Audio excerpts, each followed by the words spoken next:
Hi, everyone. We'll get started in just a couple of minutes while the room is filling up with our audience. Thanks for joining us this morning.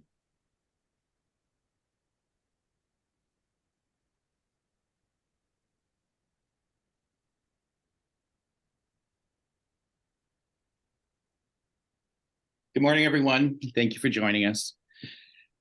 Everyone here at PMA Brethour is so grateful to you for such strong support to keep this program fresh. We are wrapping up season 4. We started this in the beginning of the pandemic, and in January, we will be on the 5th year of this program. So thanks to all of you for your support over the last few years. Before we get started with our program, we acknowledge the land we are meeting on is the traditional territory of many nations, including the Mississaugas of the Credit, the Anishinaabe, the Chippewa, the Haudenosaunee, and the Wendat peoples, and is now home to many diverse First Nations, Inuit, and Métis. We acknowledge that Toronto is covered by Treaty 13 with the Mississaugas of the Credit. We are grateful to have the opportunity to work on this land, and by doing so, we give our respect to its first inhabitants. Because our audience today is national, if you're joining us from outside the GTA, I encourage you to learn more about the traditional territories where you live, learn, and work. So welcome, my name is Christopher Markovic, and on behalf of PMA Brethour, CIBC, our title sponsor, and our media partner, McOuat, we are thrilled to have you all join us. This morning, for our last session of the year, we're going to have a bit of an industry professional roundup of issues that are going on at this point in time. But before we do that, Andy's going to give us a quick opener on the market, where things are, what we've been dealing with the last little bit since we've seen you last, and then we'll get started with the panel. So go ahead, grab pen and paper for questions. We're going to be doing online polling for the very first time, so it might be a little clunky, so please be patient with us. But it's going to be a little different today and a little bit more fun. So, Andy, over to you. Thank you so much, Chris. Delighted to be with you all and say goodbye to 2023. I'm so happy it's behind me and out of my world at this moment. I don't think I've ever worked so hard for so little business. Let me pitch the bad news out of the way. Really, sales are off, as you know, and I don't need to remind any of you of this, but sales are off in resale by 50% against the 10-year average. New home sales off, by 50%, resales off by 30%. So we've gone through a period here of contraction, of course, driven by rates, driven in part by the MQR and the ability to qualify an individual to buy real estate. It doesn't mean that there has been no demand. In fact, there has been movement in product all through the year, just at very low levels of absorption. So here we are, the subject of supply, and we're underperforming by half. This is problematic as we go forward of how do we actually catch up? Will we ever catch up? That may be a good question for another session next year. How do we ever catch up on the supply side? The 1.5 million homes being debated and put forth as what we need, that we've fallen short within our marketplace, within this GTA. And how do we ever get there? Man, that is the multi-million-dollar question. Let me begin by having said that, you know, we've been through some very difficult times. We are at the bottom is the good news. This is the worst it's going to get, if that makes you feel any better. The market is trying to find its equilibrium. It's certainly finding it within resale. Hooray, hooray, Bank of Canada stood still on 5% prime yesterday. That's now 5 consecutive months of stability. This is very, very important. Stability is the cornerstone to our recovery. And this needs, historically, we've had to go through, and I've been through many of these, but we need a period of stability of around 6 to 7 months. We actually had that last spring, if you remember, and started a little recovery zone where we thought a twinkling of market absorption uplift in last spring. That quickly dissipated with rates jumping up another 50 basis points in the summer. So we've come 5, we need a few more. And you need a signal. The consumer's looking for the best deal possible. They're looking for absolutely great value. If I was saying to somebody, now, okay, accuse me of being a typical real estate guy, when's the best time to buy? Right now.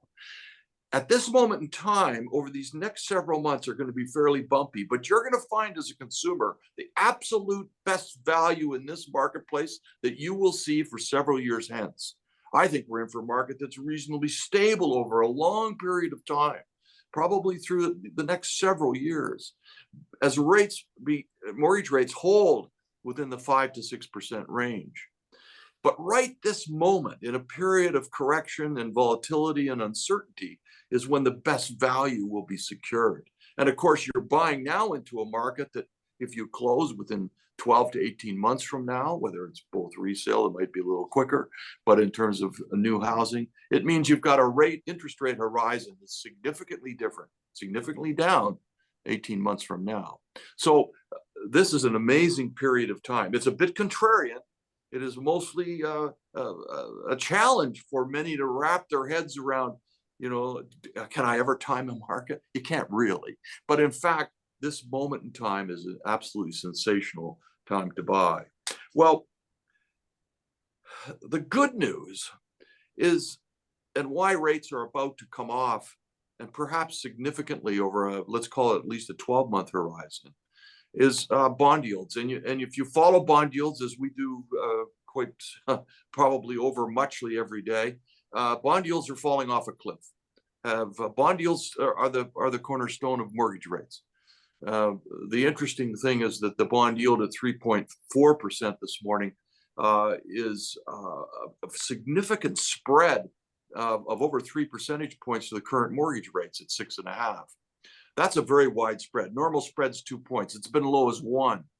What's this saying is that the banks are uncertain about where rates might go over time against consumer debt, and therefore they're holding their rates higher in that spread between what they're paying for the money and what they're lending it out at. What that means is we've probably got a period of slowly coming down on the rate picture, regardless what happens, mortgage rate picture, regardless what happens with Bank of Canada Prime.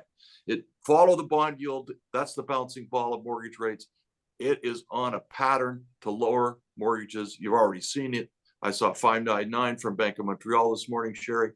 I'm sure you'll match it soon enough. But we're on that pattern. Now, where does a market rebound? Well, the market's beginning to have a twinkling of this, a little spark of this right this minute. Smart consumers are out shopping significantly. We're feeling it. It's not big. It's just a little spark, but it's a very important one. As we head into spring, clearly, Bank of Canada is on a path of reducing rates. And as our economy sputters, and it continues to sputter, and I'm not going to go into all of that ugly news, but you had a 1.1% retraction in GDP this quarter. It'll probably happen again in the first quarter of 2024, and you may technically find yourself in recession. But the U.S. GDP is at 4.5%. So we're way behind in terms of our neighboring partner, which is maybe a good thing, and that's 75% of our trades and services into the U.S. market. So it's really humming, and the Canadian GDP is very flat. So you've got a market that's ripe for a change in interest rates from the Bank of Canada. When will it happen? Well, my heart wanted to say now. My head says April the 10th at 10:07. So if you want to write that down, April 10th, 10:07 will be the first 25 basis points drop in rates that we'll see. And then you'll see a gradual decline through 24. It probably graduates out slowly. In other words, Bank of Canada is going to be very cautious.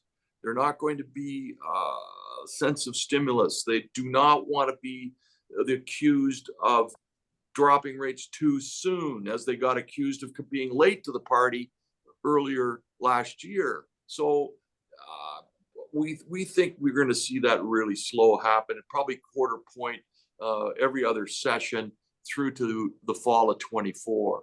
Benjamin Tall at CIBC, our great mentor, Sherry, suggests 1.5 points down to 3.5 by fall of 24. Well, what that will mean is that you're now going to see mortgage rates hover in the lower 5% range. Now, this is really important, because from 6.5 to 5 brings the spread both to the investor market on condo and to the entry-level buyer on an average townhouse product, brings it much closer and towards affordability. So as we have a correction in prices, that'll continue a bit of a downward trend through the first quarter. We're still trying to find that where the bottom is. So we're gonna have a bumpy 6 months in front of us. But the balance of that year from February, March onward is going to begin a slow and steady recovery. Long term, it probably stays pretty predictable, not volatile, because supply side working like heck on the provincial side to get supply up on our new housing portfolio, and on resale, big resale listing supply, and that's going to stay there for some time. That'll keep prices on a stable pitch, which is also really good news. So we've got a slowly recovering market as we head into 2024. We've got a period here where the Bank of Canada is probably beginning to move off on rates, and we've got an overall stable price market after some bumpy periods through this next 6 months. So that's the story of where we are right this minute. I'm going to stop there, and I'm going to turn it back to Chris, and we'll talk about a bunch of really neat stuff from Sherry and Pete and Lianne on marketing, on sales, and on the mortgage world specifically. Over to you, Chris. And I'll come back a little later with some other detail. Thanks, Andy. And maybe we'll throw up a poll while we're getting started. So for the rest of the session today, everyone, we have 4 panelists. Sherry Speakman from CIBC. Andy will stay on and continue to be a panelist for us this morning. Peter from our office, Peter's VP of Sales that has been in our industry for decades, and he's going to bring a wealth of from the front line sort of sentiment on what's happening with the buyer profile, what's happening with sentiment around what's hot and what's not in design. Andy's going to speak a little bit in more detail around some real hard issues and items like supply, immigration, where we are with headwinds, that type of thing. Lianne, also, similar to Peter, is going to speak a little bit about what's going on out there and how her marketing meetings are going with different developer and builder clients. And then Sherry, we'll start off with you from CIBC. I think we're going to have a little chit chat around some common themes that we're hearing about and talking about back at the office all the time: accessory units, legal basement apartments, the whole thing with buy downs that we're starting to see more and more happening. What's going on with the overnight rate? Where's the psyche of the market? And then just in general, nice to have, if you had a couple of wish lists items, Sherry, what would they be? So how you doing, Sherry?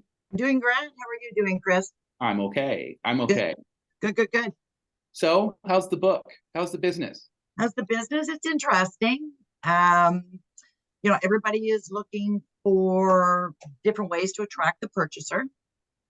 And it's not just attracting the purchaser, it's obviously getting them qualified with the MQR rate at this point in time. You had touched on doing buy downs, and in looking at buy downs generally, so what the builder is doing is applying a cash incentive to buy down the rate, which also helps the purchaser qualify, obviously.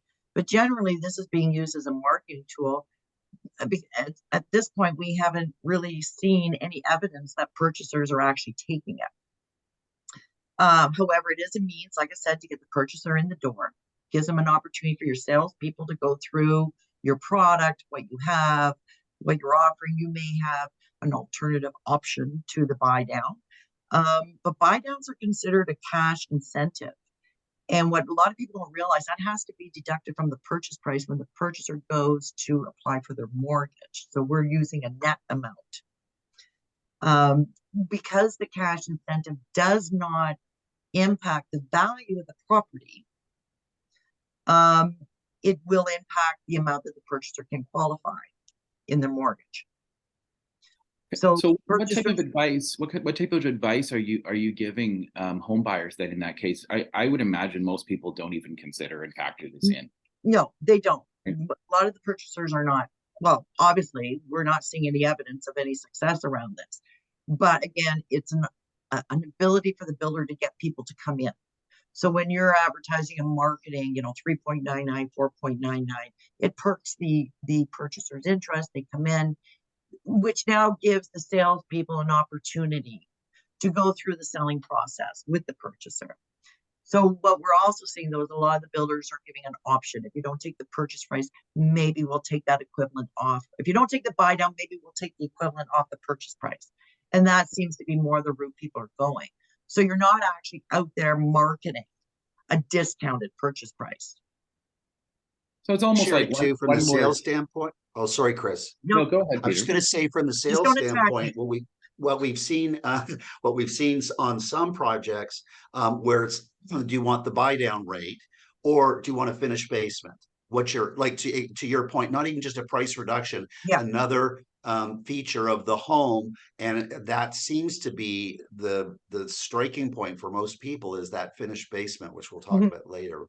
Yeah, it impacts the value.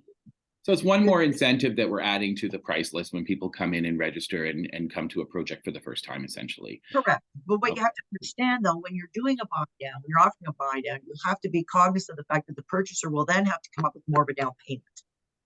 Anywhere, depending on the price of the home and so forth and so on. It could be anywhere from 5 to 10%, depending on how much you're buying it down, the price of the home, so forth and so on. So it does impact the purchaser.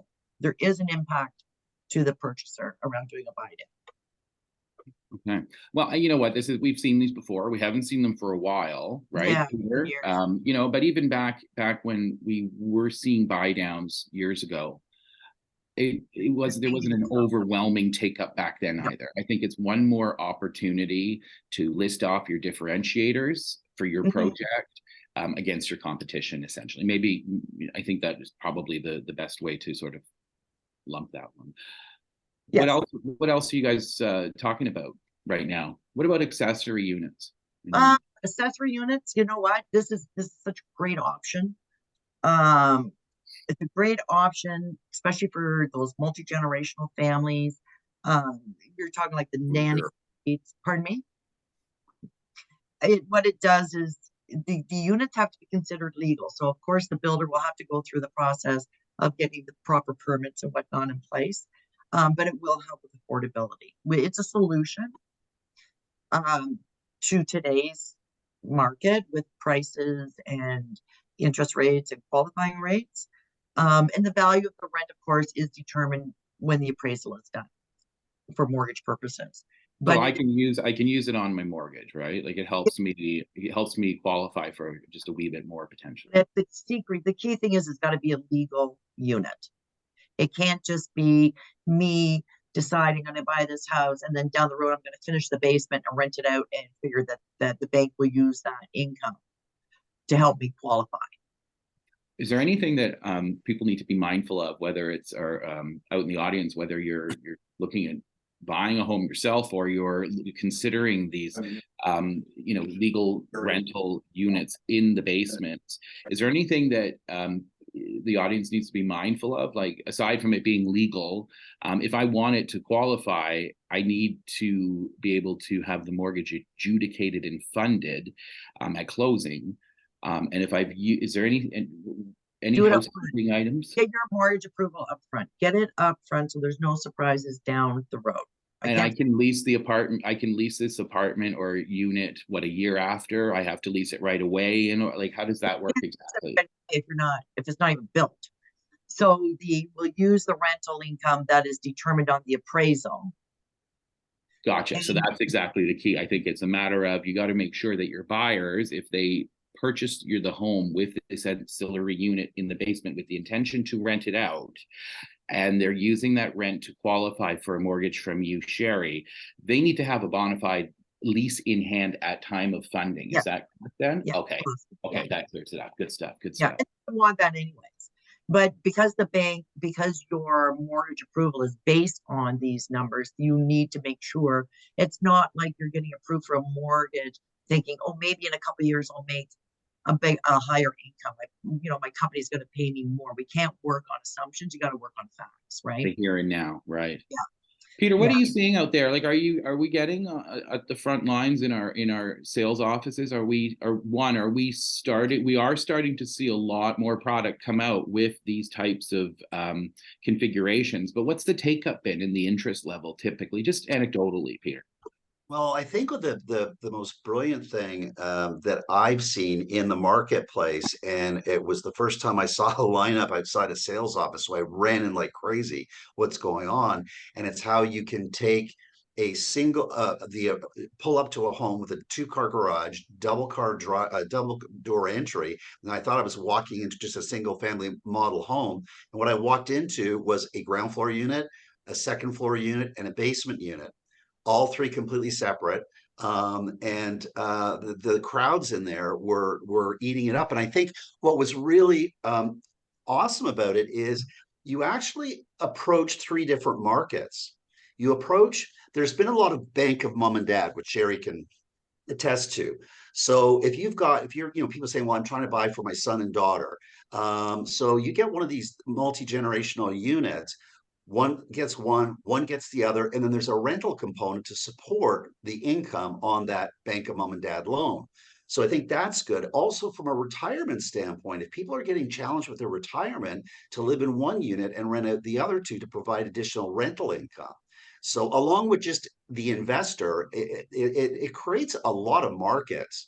I think it's a wide reach in that kind of format, and it blends right into a single family neighborhood. It's not a disruptor. Like I said, when you look at, I saw it down in Niagara, and I thought it was really impressive. But we're seeing a lot of people asking about finished lower levels, side door entries. So the idea is either you're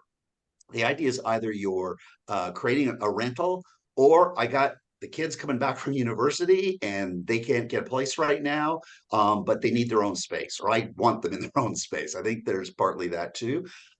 So we're getting a lot of questions, and you're starting to see a lot of finished basements out of the marketplace. Some of the things that we notice change in the last couple of years is that as land prices and as homes got more expensive, the 36 became the new 40. If you had 36-foot product on the market and 40-foot product on the market, give me 2,800 square foot on a 36. I don't need your extra two feet on either side of the house. Give me a good backyard, but give me 2,800 on a 36-foot lot. I don't need your extra 4 feet. Buyers are really looking closely at the efficiency of the land. The living room is gone. The living room is gone. The dining room's got a bit bigger. The breakfast room is now starting to get replaced by massive islands, and the dining room becomes the family central eating. It's not just for, Saturday night guests. It has more access to the kitchen, but we're seeing the living room gone. But the den, especially if it's at the front of the home, is an office. More people, there's more families in the house at the same time now. So when we talk about open concept, you can look through the whole place, not old style divided 80s individual rooms, but at least spaces that are offset so that somebody can go work at the front of the house on a call or homework or whatever. That was also part of the function with the finished basements. You've also seen a lot more interest in main floor bedrooms. So instead of that den, the powder room now has a shower, and that den turns into a very small bedroom, but it's a ground floor bedroom. A lot more families are starting to move in together out of need, out of choice, whatever. So that creates private area for that other person coming into the home separate from the second level. We've done this before in Vaughan. It was on a 50-foot lot, but half the home sold. Pick that option instead of the den, because you can still operate it as a den. You just have a 3-piece bathroom right beside So what is it? Is or it a main convert it floor back. master? Is it like a main floor master that we've been doing for a long time? No, it's Or not is this really a just main floor. an It's just extra? another bedroom with its own bathroom. So we saw that. The big thing we're getting questioned all the time now is 10 main floor, 9 second floor. I think the 8-foot second floor in townhomes is gone, will be gone. The buyers are looking at not as big a square footage, but when you take a buyer through a home on a 36-foot lot with a 10-foot ceiling on the ground and 9-foot second, it feels big. It feels big, and it feels very spacious, and it feels very bright because the windows are stretched up. You're getting a lot more light into the house. It's a brighter interior. What we've also noticed as well is the outside of the houses. we have a real challenge in this country that years ago, everyone coming to this country thought all brick was structurally a better home. Like, I need all brick and I need stone so it looks really fancy. And we're having problems. Number one, getting bricks. Number two, getting bricklayers. And so you're starting to see in a lot more communities a more transitional, like there's full on contemporary, which is very, very expensive, but the transitional contemporary still keeps a cheaper roof line. But now you're seeing a mix of materials. You're seeing, and also you're noticing brighter colors. Some of the influences, if you take a look, if you take a walk through Crate and Barrel, which on a Saturday afternoon is very busy with all age groups, younger, middle-aged, older people. And you go through Crate and Barrel, you're seeing very clean lines, contemporary, few brighter colors. You're seeing more slimline, more efficient. You're not seeing big, bulky sofas anymore. And so if you look at the exterior of the house, that sort of matches this transitional or modern farmhouse, where you're getting like more siding details, vertical, but it's an architectural style. It's not interpreted as, oh, this is less expensive. Like it used to be, we would do all brick is this much. If you want the stone, you add this much. If you take vinyl, now it's an architectural style. And we've seen an awful lot of it in the marketplace coming on. In fact, if you go through all the real bougie neighborhoods in Toronto, any Georgian teardown becomes a full-on contemporary. Black window frames. People are getting drawn to black window frames. And you're seeing that again, especially in the modern farmhouse where it's brighter colors and the black windows. And the idea with the black frame windows is that the window doesn't become the feature. We used to do precast and wrap every single window with arches and everything. So you looked on it, it's like, how much stuff can I get on the front of this house? It'll look better. Well, now it's cleaner. The black disappears, and watch, because I just saw this in the US, watch the popularity with black interior frames. So when you walk into a room, the window, you look beyond the window. The window's not right in your face. We're seeing a lot of that. The multi-genic, I mean, we've talked about that already. What's really great is that you can build a multi-gen house as an option in a single family neighborhood, and it blends in. It absorbs the parking, the elevations all tie together. I think it's really exciting. I think it's really exciting. So we're seeing, I think one thing that happens in this marketplace, which, listen, I don't like it when it's tough, but we learn a lot. And this is the time where all the builders and designers and salespeople are boots on the ground. How do we create a disruptor? What can we do? If you go down, Lianne and I were talking about it last week. If you go down to Orange County, California, and I've talked to builders, marketing people down there like Toll Brothers and Pulte, and I'll say, you know, if I bought one of your houses 4 years ago, it's still a really nice house. And they go, yeah, it is. But do you have a secondary kitchen? Do you have 10 foot on the main floor? Do you have this? So they create, the buyer is motivated by dissatisfaction. So the importance in this marketplace in our houses is to create that dissatisfaction. I like my house, but I want this, because we always want something, but it's not necessarily bigger. It's more feature based and more style based. I think it's getting a lot more sophisticated. A buyer right now, I think, is very sophisticated. Anyway, that's my take on what I see. You know, it's interesting, you know, Sherry and I were talking in preparation for this conversation today. And I think you touched on it a little bit. Well, first of all, the poll came up and it looks like everybody, it's split between saying goodbye to traditional, and I think a few people are ready to say goodbye to farmhouse. Oh, there it is there. Thank you, Lianne. So traditional, we're about a quarter of you are ready to say goodbye to it. And then French Chateau, the other quarter. And then it looks like there's still some undecideds out there. So interesting. Thanks very much for taking part in that. You know, Sherry, you and I were talking a little bit about, you know, the coming together. And Peter said, you know, everybody at the front line needs to have the one. I think I heard you say something like we're all going in the same direction. What do you, you know, as a partner on these projects, and you partner with so many different marketing companies and developers. What's your thought, Sherry, on what we can do as an industry to ultimately sell more houses and build more homes for the people of Ontario here? Well, I think a lot of it's going back to working together. You got to remember we're all looking for the same result. In the end, is to sell to purchasers, create a fabulous client experience, and to make sure that the deals actually close, which is key. Pete, you said something there which is very important. You said options. And I think today, there's two things today. I think purchasers are looking for options, but I also think we've gone from what I want to what I need. What I want in my home to now what I need in my home. So I need my home to, I need to be able to carry this home. So what do I need to be able to carry it? Does that make sense? Yeah. Yeah. But the multi-generational and so forth and so on. But it's interesting because as a bank, we're there for a purpose. We're there to support your sales process. We're there to help your purchasers get their mortgages in place. We want to make sure the appraisals are done up front, the whole deal is adjudicated, so that we know your purchasers are going to close. 2 years down the road, that deal is going to close because we completed everything we needed to complete ahead of time. We did, there is a survey that was done last year, and we know that it was done with purchasers who had actually closed, who had no idea at any time during that process, their purchase process, that there was an actual bank on site offering a mortgage program. So how do we get that information out more to the purchasers?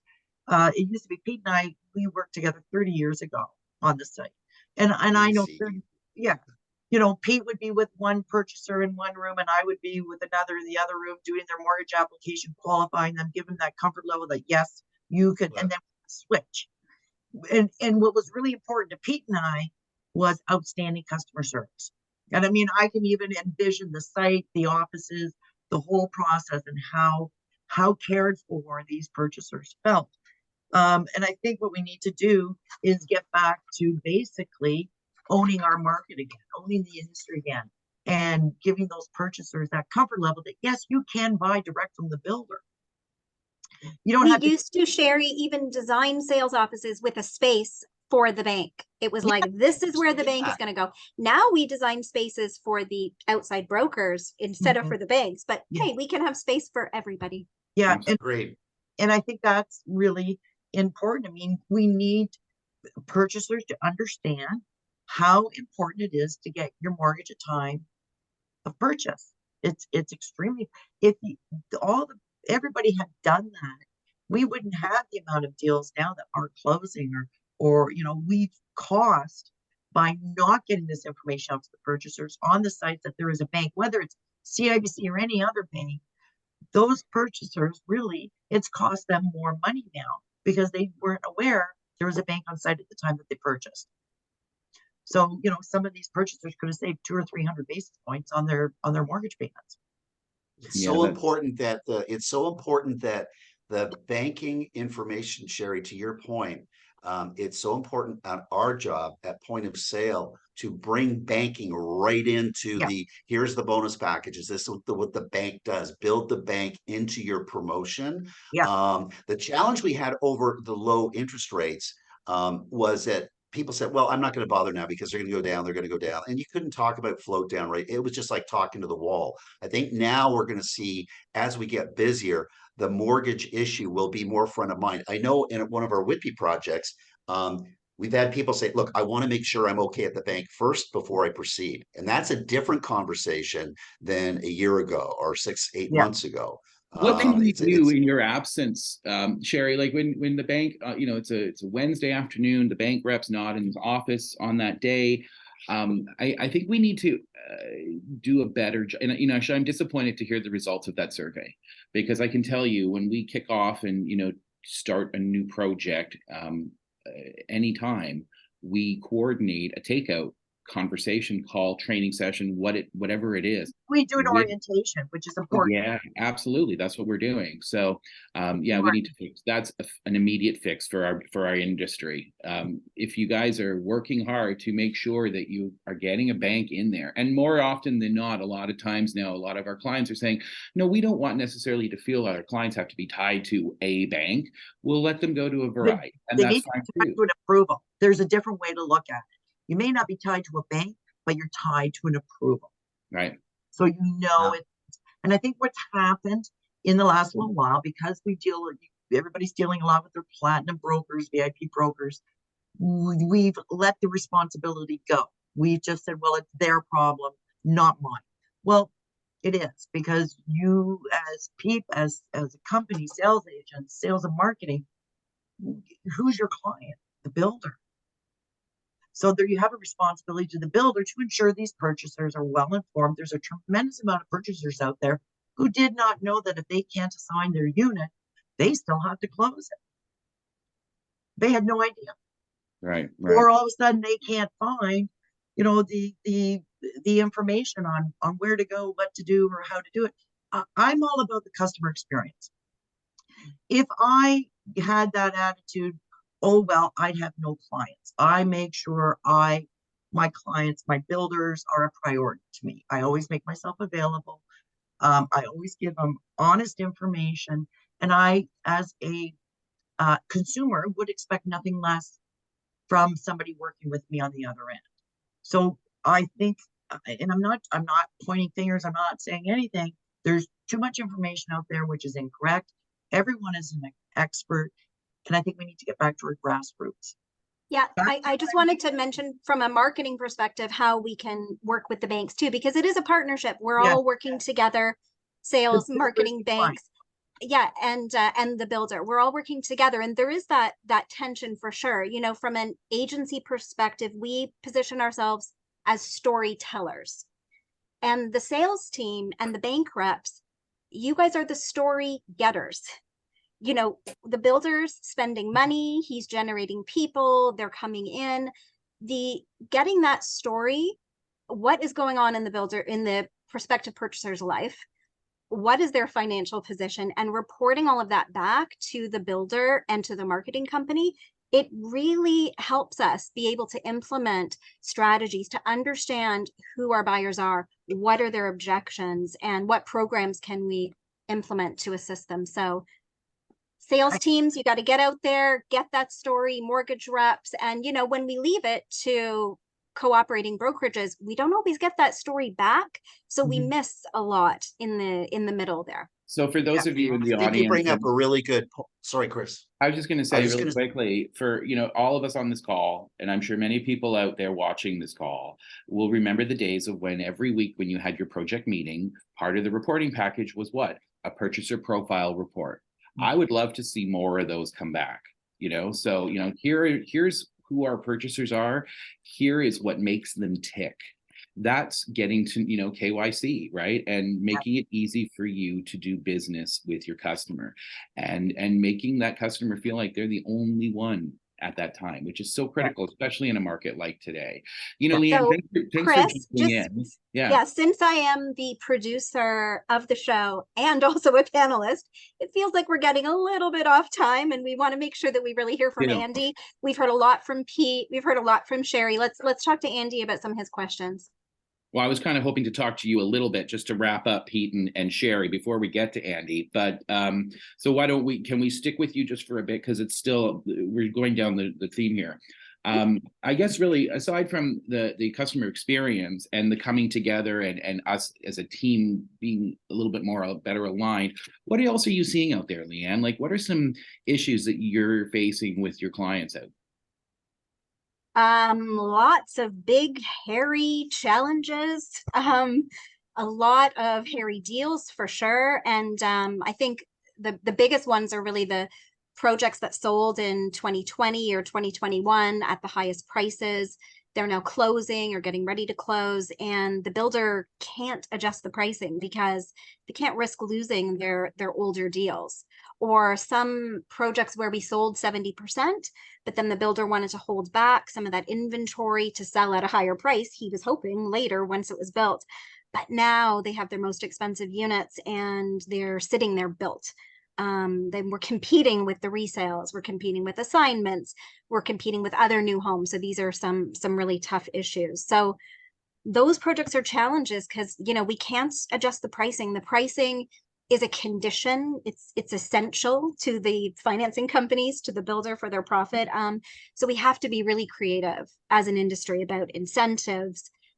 I will say that, we really do have to get back to the heart of the customer and not just the head, because the commodification of housing has led a lot of us here. So we really need to, together as an industry, see housing more as a home, and really start to build more deeper emotional connections with our customers. Even if they're an investor, you know, they still have a dream. They have a dream of being rich. And so we really need to help them reach their dreams and connect with them emotionally. So I'm seeing a lot of more time, Chris, like diving into understanding the buyer, truly diving into your competitive advantage, like you were saying before, Chris, and then communicating those differences. But your strategy really has to be on point in today's market. You know, thank you. I think that the times have changed over the last couple of decades, the last decade, last 5 years, whatever it is. I agree with you. To be able to go back to a place where in 5 years, you and I can be in the car, or I can drive with my kid down a street and say, you know what, I did that building, or you know what, I was involved in naming those streets. And, you know, there's that emotion that I think we need to pull back into our daily lives so that that transfers over to the experience that we're giving the customer. Our job is to put roofs, or help assist put roofs over people's heads. This is something that we need to get back to a place where we're really jazzed up about it, and it's not looking at a spreadsheet with names that we don't recognize faces to and numbers. Absolutely, It's the customer experience. It's the whole customer experience. I can remember, and I'm sorry, I'm not, years ago, the builder or the sales market would host street parties when it was all starting to close, so they got to know their neighbors. Absolutely. People in these neighborhoods now know who their neighbors are. And I want to bring you in now. I'm old school. Lianne's getting more and more aggravated Sorry. with me. We have more Q&A. We have some Q&As coming in too. So yeah, I am conscious, and there's so much meat to what Andy wants to talk about. So There is. Well, I'll just jump in and add a couple of things to your conversation. The multi-generational product, I think, is really interesting, but so far it has been driven as a freehold product to effectively one owner, who then carves the single family house, if that's its case, or it could apply in any type of product from semi to town, and carves it into his own needs or his own direction of rental or what have you, into 3 pods or 2 pods. Depending upon their thing. I think one evolution that's about to happen is to condominiumize that. And we'll condominiumize the single family house and divide that into 3 separate sales opportunities. And they can be bought as 2 or 3 or singular, obviously. But I think there's a trend there. And imagine what that does to a sale price effectively of a single family house that might be $1.5 million is now $500,000 into 3 parts. And I think that would be a fascinating evolution over this next little while. And one of the things that happens in challenging markets is some terrific innovation. We don't innovate very well when times are good. When times are good, we take the order and onward we move. When times are tough, we look for ways to change or market differently. And we have, in the GTA, a tale of 2 cities. We have a high-rise component and a low-rise component. And they're 2 different markets at the moment. The high-rise of significant supply, 32,000 units coming to closing in the next 6 to 8 months. It's a marketplace that's going to be very bumpy and very difficult to adjust. The low-rise market has very limited supply still, very tight on its opportunity for a consumer, and a market that is much more stable, frankly, and where there's probably a more predictable potential. One of the things that's happening, though, is that the consumer, driven by qualifying issues, is motivated as much today by price as he has been by the hard or emotional purchase. And I would just throw out the thought that from what I've seen in a couple of projects recently, please read your agreement of purchase and sale, Mr. Consumer. Please, at point of sale, take that consumer through the APS. I have just been totally blown away by a couple of APSs I've reviewed recently that are passing on every cost imaginable, including escalation clauses for future hard cost increases, not just DCs or parkland dedication or education levies or other component parts, but including it all. And so that the closing costs might be $80,000 to $100,000 on a product that is a townhouse or a high-rise condominium. So be careful on your positioning or where a price is quoted. Is that in fact the market price, or is that a artificially discounted price within the APS where so many things are being added on? This is an evolution of a market trend that please keep an eye on. The other thing I'll just comment on is the MQR. We've been lobbying very hard to get it removed. It's redundant. It doesn't need to be there. Let the individual work with the Sherry and her great teams to get qualified, but we don't need to penalize them further by adding 2 points. And the removal by the federal government last week or 2 weeks ago in their financial statement, where they took the MQR off on renewals of mortgages. Well, frankly, that's very similar to their approach of carving out a piece of the carbon tax for the Maritimes. They've carved out a piece of the MQR for renewal of mortgages into 24 and 25, which is, of course, a great concern, as 2/3 of mortgages will be renewed in that time in Canada. But it's a distortion to the marketplace. And it's a classic move by governments to interfere and tinker within a classic market movements. And I think it clogs up the movement of a market. If you give that MQR release to those that are renewing, and once I've got my renewal, I'm staying right where I am. So suddenly I've got a market that's being artificially stalled by arbitrary regulation. It's in fact just the wrong-headed way to go. The whole thing should come off. The industry's got a tremendous boost in the removal of HST and GST as it's applied in Western Canada on rental. This is a tremendous bonus. It should be broadened. HST in these times, the role of the federal government is really in the financing, because they have the ability to finance infrastructure. Now, the industry through CHBA and our own build in Toronto are lobbying hard to have them allocate portions or frankly, all of it. It's billions and billions and billions of dollars that are generated by the HST and pour it into infrastructure. That's where the feds can be most effective. When they say they have little to do with housing delivery, that's true, but they have a great deal to do with financing infrastructure. And you've seen it now in funds being flowed through to municipalities directly by the federal government. But there needs to be a move on HST here that's really powerful and infrastructure driven. It's something that the industry is lobbying hard for, and which the feds can make a major contribution to. If we're going to build 1.5 million homes, that's going to take billions of dollars of infrastructure. So how do you pay for that? We already have the money. Steer it properly out of the HST revenue. I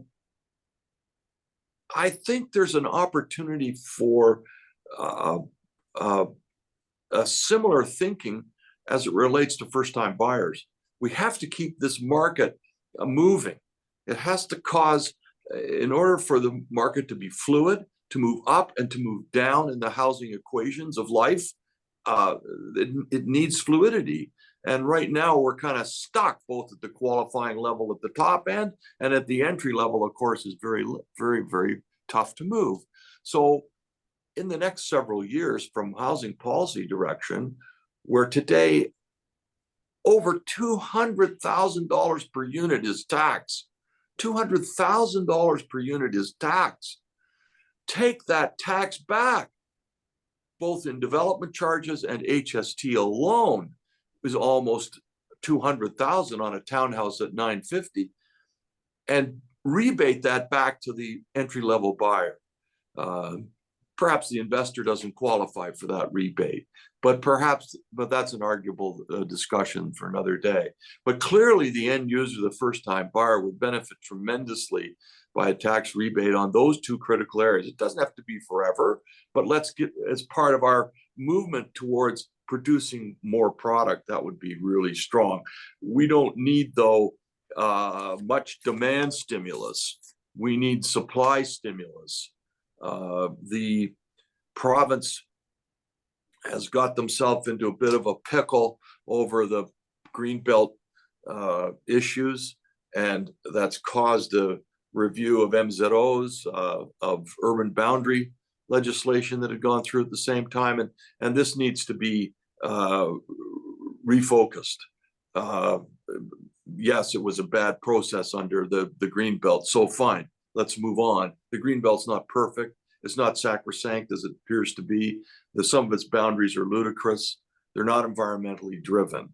So the answer is create the Greenbelt as a conservancy, same as the Nature Conservancy of Canada, same as the Bruce Trail Conservancy, both looking at opportunities to be run by an independent board of directors who can buy and sell land as they do now, who can create conservation easements, who can actually free up land opportunities that are clearly scientifically judged and monitored as not available, and take it away from the government's play, but make it fair where, in fact, it can be broadened out. It's an easy answer. And in fact, it would be, I think, a powerful solution of the whole. Andy, you mentioned that a few months ago. Is anybody doing anything on that? Have you brought that idea to anybody? Yes, but it seems like such a great solution. No action. No action yet, but who knows? Maybe it filters through the system somehow. At any rate, we've been underperforming right now. Typically this market has, gosh, I would suggest it's underperformed for a long time. The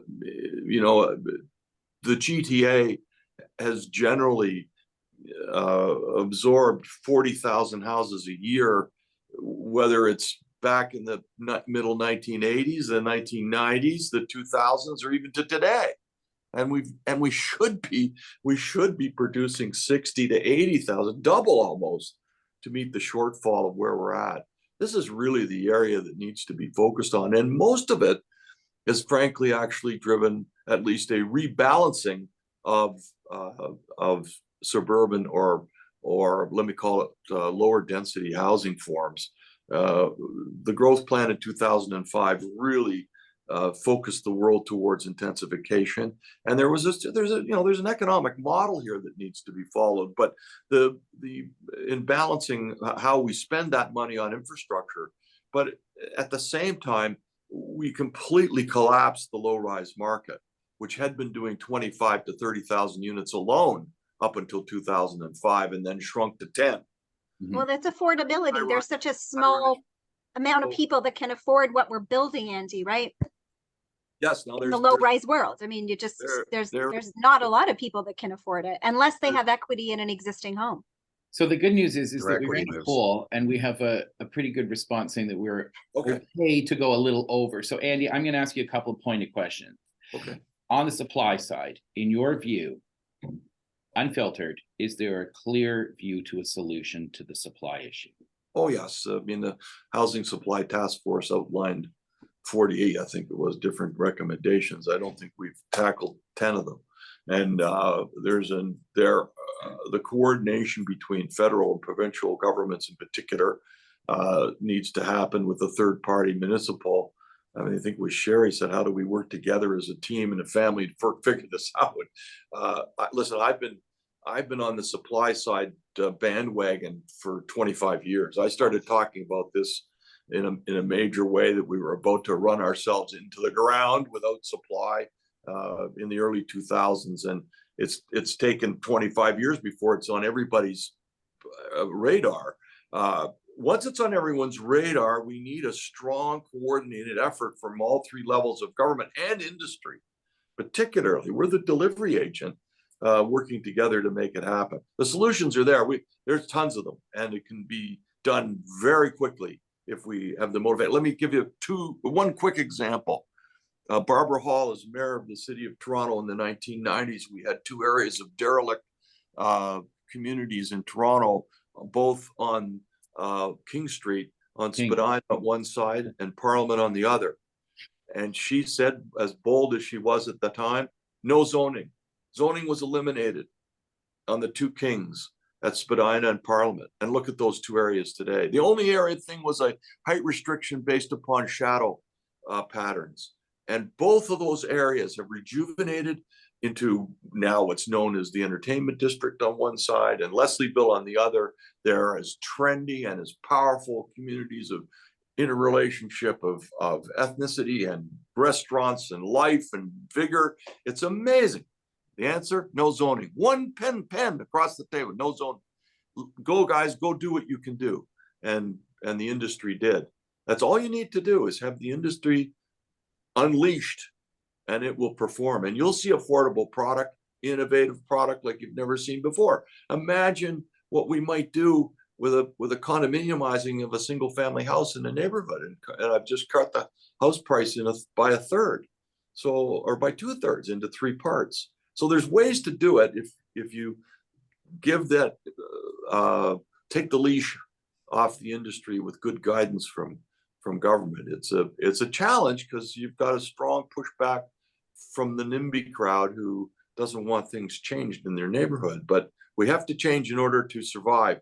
If we don't, we create social unrest and social disturbances like none other we've seen. Okay, Chris. I think that in next season, a session just focused on this multi-gen condominiumizing single family, the concept of the new duplex. I've been going around saying that we need new wartime houses. We need to provide more houses the way we did when, our parents came back from the war and my grandparents came back from the war. What were they? They were provided housing in the cities to pull them out of more rural areas. I want to jump in and close off with Lianne a little bit. You didn't get a lot of chance to talk, but Andy, I want you to give the audience, our clients, our prospective clients, the building industry, give them one ask. If you could ask them or give, just one ask of the group, what would it be right now at this point in time, Andy? An ask of the industry? Of the industry, yes, sir. Well, I guess one of the things I'm most proud about this industry is its ability to be very creative in difficult and challenging times. I've been through many of these, probably about 5 major corrections in my career, and each time we come out of them, and we'll come out of this one with some, both what might have appeared to be radical thinking that becomes the norm. And I would say to the industry, keep doing what you do really well. We have some of the greatest minds, leadership, capability, ideas. We are an incubator of innovation, and we have the ability to deliver. So let us loose. That would be my message, or that I would say today. It's happened before. We can do it again. Lianne, I want you to answer the same question. Innovation. There was a couple things I wanted to show you guys on innovation, just to be cool. I think maybe we should just answer a couple questions in the Q&A though. John Amerdale was asking Pete about the 3 separate units, what project it is. It's in Niagara, right? I know I registered for that project. Do you remember what the builder's name is, or what the project? I think it was called Pinewood. I'm pretty sure it was Pinewood Homes. And they're a Niagara builder, and they built a model in it. It was just phenomenal. It was really, really good. Very cool. And then Tanya Buckley was asking about building code permit challenges to building these ADUs.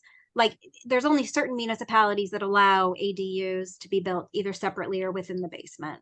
So I think that's your answer. Tanya, you were asking like, what's a multi-gen house also? She was asking like, is a single with a main floor bedroom considered multi-generational? Yeah, sure. I mean, if your parents are going to be living there and they are going to have the master bedroom on the main floor, then for sure. I think that there's a huge opportunity to workshop this through one of these sessions, Lianne. So let's put our heads together. Tanya, please sign on to that session because we're going to have a lot of answers. We're going to talk about condominiumizing single family because that's one part of it. What is the definition? How do the banks actually, what will the banks support? What will they, come to the table with financing on? What type of multi-gen? What are the requirements? There's a lot we can unpack with this. I think we should definitely do a session on it. It's so current, and it goes back to that idea of the new duplex, right? Let's talk about innovation. Innovation, yes. Some marketing builders should be innovation. doing. Yeah. I was going to just show some marketing innovation. For those of you that didn't know that Buzz Home, which is now Livable, they were bought out a few years ago by a company called Zonda. And I'm just in love with one of their products that all the builders in the US have been using, these virtual floor plans. I think 2010 is the first time that I saw it. So it's like 13 years ago, but no one in the GTA uses these virtual floor plans. So I'm just interactive floor plans. So I'm just gonna share my screen so you can see what I mean. Yeah, you can pick up the bedroom and drop it in here in the game room. It's a room planner, basically. This is not expensive stuff, but it's got a million different little things that you can play with. What we want to do is keep people engaged on your website for a while. You can also use a little tool to measure, okay, how much space do I have from here to here? So I can see Sherry's eyes lighting up because I know for women, right? I mean, we love this. We want to plan. You want them dreaming and thinking about the hot tubs that they could be putting in their master bedroom. Yes, I'm going to put a hot tub right there in the corner, etc. So anyways, I just wanted to show you guys that because I think it is a great innovation that Zonda has, and it's not crazy expensive. Also, if you haven't looked at Livable's 2024 virtual concept home, it's very, very cool. And they're now offering all sorts of renderings and virtual tours that you can integrate into your Livable listing. I also wanted to mention a very cool innovation in marketing. Can you just take down the poll results because it's blocking, at least on my screen, what you're showing, some of it. The poll results. There's poll results. I got a poll result up. Oh shit! Did I have that up there the whole time? Yeah, Lord Almighty! No, Y'all, nobody tells me. No, we couldn't see it. It wasn't there. Side. I'm loving it. Oh, it was on mine. I'm sorry. Anyways, this is the pain of being the producer and being a panelist at the same time. So sorry guys, that poll was up there the whole time. Just Andy. It was just Andy. It was just a user error issue. Don't worry, Lianne. Everyone's good. Keep going. Oh, okay. Melissa's saying it's only Andy. Yeah. Anyways, so another awesome innovation that I'm seeing in marketing is another client that has a really incredible online referral program. Excellent for your existing home buyers to be referring future home buyers, but it can be kind of a clunky program. So I haven't seen anybody else doing it. It easily, seamlessly integrates where you can pay your real estate agents a referral fee. You can pay your past buyers a referral fee. And it's all done through MasterCard. So it's all very tracked. I've seen projects where we wanted to give Visa gift cards to real estate agents as a bonus. And we had sales managers like literally lining up for hours at Walmart buying $250 increment gift cards because you can't buy like $3,000 MasterCard or Visa gift cards out there. It doesn't happen. So this program is a very cool, innovative way. If you're interested, then contact me because I'd be happy to tell you all about it. American Express Incentive Services also is another supplier that does something very similar. I know this because I used them when I worked for a developer years and years ago to do something just like that. So that's really cool. Okay. I think that's it, Chris. That's it for you? Do you have a piece of advice to give your clients, to give the audience, similar to what I asked Andy? Aside from the piece? Well, I would say one of our biggest issues right now is dealing with managing expectations. For a lot of teams, there's a big disconnect between what the bank or the private equity company, the spreadsheet guys, are expecting for results, and then what the sales team's expecting for results, and the builder and the marketing team. So they may have anticipated and budgeted around selling 70% of the project in 2 or 3 months. But now we may be looking at like a year or 18 months or longer. So we are spending a lot of time focusing on and developing long-term budgets with slower sales absorptions. And, you know, you do have to spend more money in marketing in a tougher market with a higher cost per lead. So I think that we've all gotten used to a strong market and not having to put in, you know, quite as much effort. You put up a sign and you could sell. But today we really need to have, you know, a yes for all of those.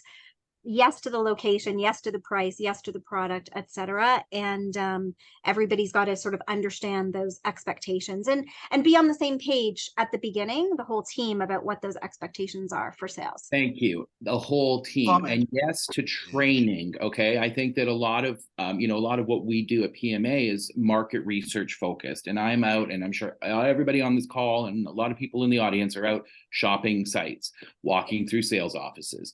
If I can give a piece of advice, go back to sales meetings. Have project meetings that involve your financing, your bank. Have project meetings that involve your frontline salespeople.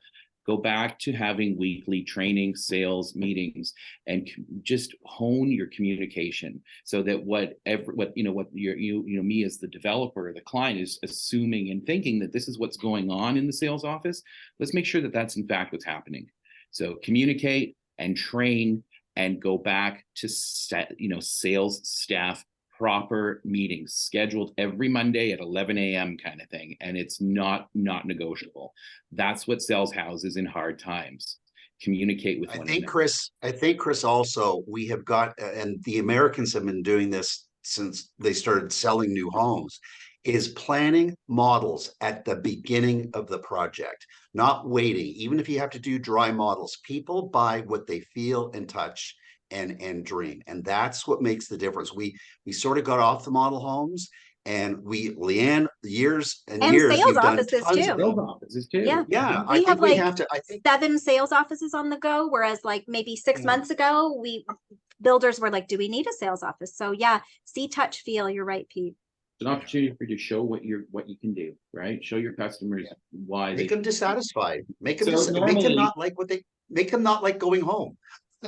Sherry, I'd love for you to be able to pull these, since the draw is courtesy of CIBC, but maybe we can kind of do it together. Okay, Sherry, the first winner is, you're just going to repeat it, is Franco Crispino from Arista Homes.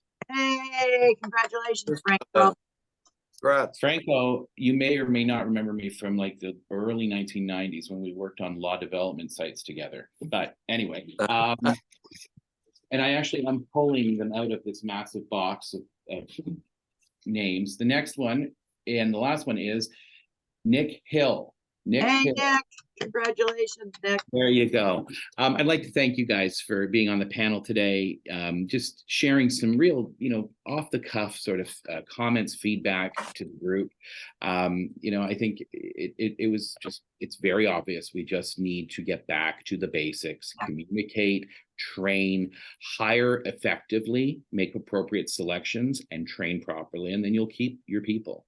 On the flip side, as much as it's important to have your customers and keep your revenue going and sell houses, you need the people to do it. If you've got strong people, keep them engaged, keep them trained, give them new challenges. I'd like to thank all of our sponsors, obviously CIBC. Lianne, you and your team, thank you so much. Like I said, we're going into the 5th year. Melissa and Lianne and the group here, we're all planning, with what will be an amazing 5th year season. I think that we've pulled a new topic right out of today's session. So I hope to see you guys in January. Oh, Chris, I just wanted to mention on the Q&A, Nestor Rapetsky, he said, in other words, welcome back to 1975, which I think is pretty awesome. Thank you, Nestor. I think you're right. Thanks or for 1991 coming. when I started. Not the close. Not the close. Not the close. Merry Christmas, Happy New Year. Happy holidays, everybody. Happy Hanukkah, everyone. Have a great afternoon. Thank you very much for joining us. Thanks, guys.